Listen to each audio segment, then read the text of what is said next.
Você já questionou se realmente existe?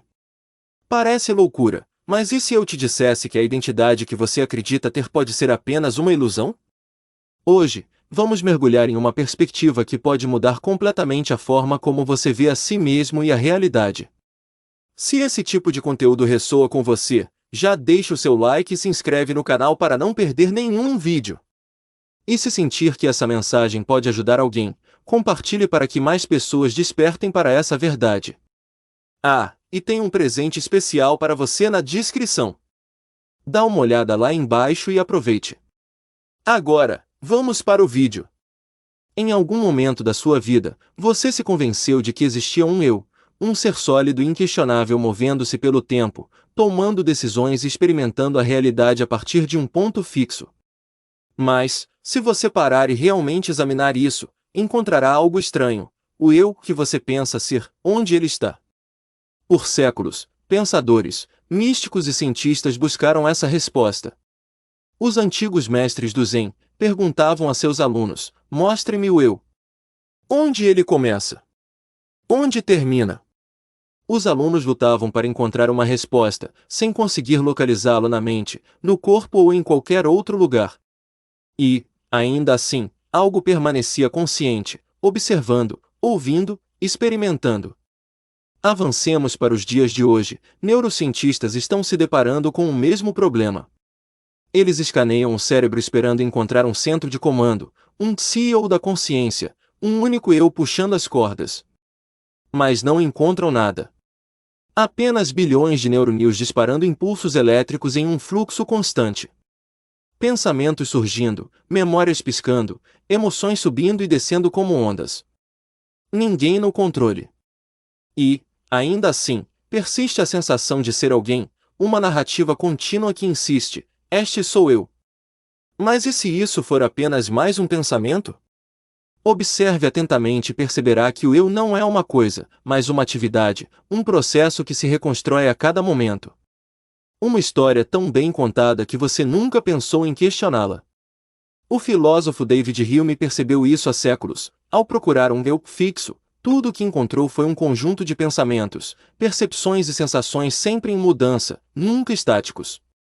E é aqui que as coisas ficam ainda mais interessantes. Se o eu é apenas uma ilusão momentânea, então quem é aquele que observa tudo isso acontecer? Quem ouve a voz na sua cabeça? Quem percebe os pensamentos e emoções? Aqui, a linguagem nos falha, porque o que quer que seja, não é um objeto, não é uma pessoa e nem algo que possa ser definido. É simplesmente a própria consciência, silenciosa, ilimitada, sempre presente. Tradições espirituais a chamam de testemunho. Cientistas a descrevem como o campo da consciência. Mas, independentemente do nome, a realização é a mesma. A pessoa que você pensava ser é apenas um personagem em um sonho, uma história aparecendo dentro de algo muito maior. E, no instante em que você percebe isso claramente, tudo muda.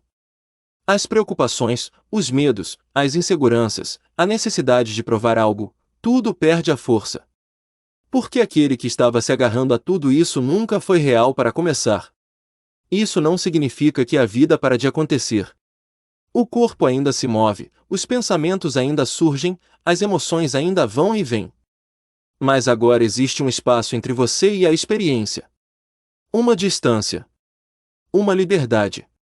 É por isso que monges zen riem quando atingem a iluminação, porque aquilo que estavam buscando, aquilo pelo qual sofreram, nunca esteve perdido. Sempre esteve aqui. Foi o próprio ato de buscar que os impediu de ver. Então, a verdadeira pergunta não é quem sou eu, mas sim o que esteve aqui o tempo todo. Memórias, desejos, medos. Eles atravessam a consciência como nuvens no céu. Então, o que permanece? Apenas isto. Apenas presença.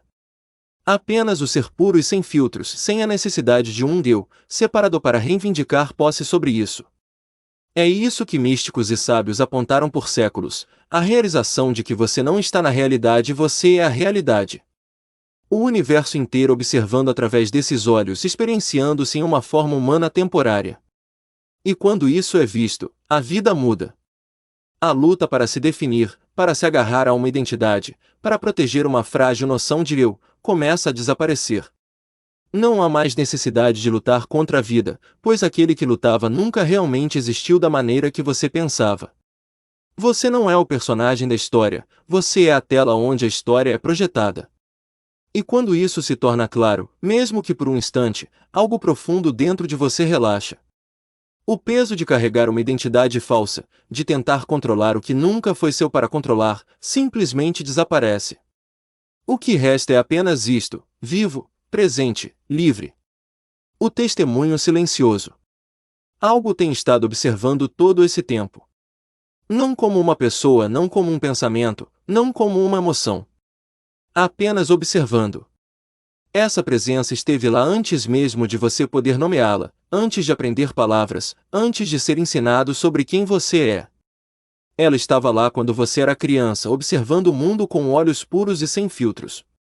Estava lá nos seus momentos mais felizes e nos seus sofrimentos mais profundos. E está aqui agora, testemunhando estas palavras surgirem na sua mente. Mas o que é isso? Você pode assumir que é a voz na sua cabeça, o narrador que comenta cada movimento seu, o que julga, planeja, se preocupa e revive o passado. Mas olhe mais de perto. Essa voz não é realmente você. Ela fala com você. Ela discute consigo mesma. Ela se contradiz. É como um rádio hiperativo tocando no fundo, variando entre diferentes personagens, perspectivas e emoções. Num momento, ela diz que você é incrível. No seguinte, que você não é suficiente. Se essa voz fosse realmente você, ela não se voltaria contra si mesma. Ela não poderia observar a si própria falando. Mas existe algo mais profundo que a voz, aquele que percebe a voz. Isto é o que antigas tradições chamaram de testemunha silenciosa. A consciência sempre presente que está sempre observando, que nunca muda, que nunca é perturbada pelo conteúdo da sua mente. Os neurocientistas também exploraram isso, e o que descobriram é surpreendente. O cérebro constantemente gera pensamentos, mas não há um pensador central. Em vez disso, a mente é um conjunto de redes neurais competindo entre si, reagindo a estímulos. A ilusão de um eu estável é apenas isso, uma ilusão criada pelo cérebro, que costura experiências para formar uma narrativa coerente. Mas quanto mais fundo você vai, mais percebe que não há alguém dentro fazendo o pensamento acontecer. Filósofos orientais entenderam isso muito antes da ciência alcançá-los. Os taoístas falavam da mente vazia, um espaço onde pensamentos surgem e desaparecem por conta própria. Os mestres Zen perguntavam aos seus alunos: quem você era antes de seus pais nascerem? Não como um enigma, mas como um convite direto para olhar além das histórias da mente, e ver algo muito mais profundo. E aqui está o ponto crucial: quando você começa a observar sua própria mente com curiosidade em vez de se identificar com ela, algo inesperado acontece. Os pensamentos perdem o controle sobre você. As emoções, antes avassaladoras, passam como ondulações na superfície de um vasto oceano. Até mesmo a ideia de eu, essa crença de que você é uma entidade fixa e separada, começa a se dissolver. Então vem a realização que muda tudo: você nunca foi a voz na sua cabeça. Você nunca foi o nome, a identidade, a história que conta a si mesmo. Você sempre foi essa presença. Essa consciência silenciosa, que não precisa de nome, definição ou rótulo.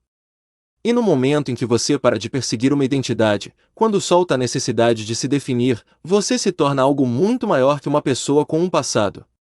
Você se torna a própria vida, experienciando, fluindo, se movendo sem esforço pela existência. A realidade nunca foi pessoal. Nunca foi sobre você.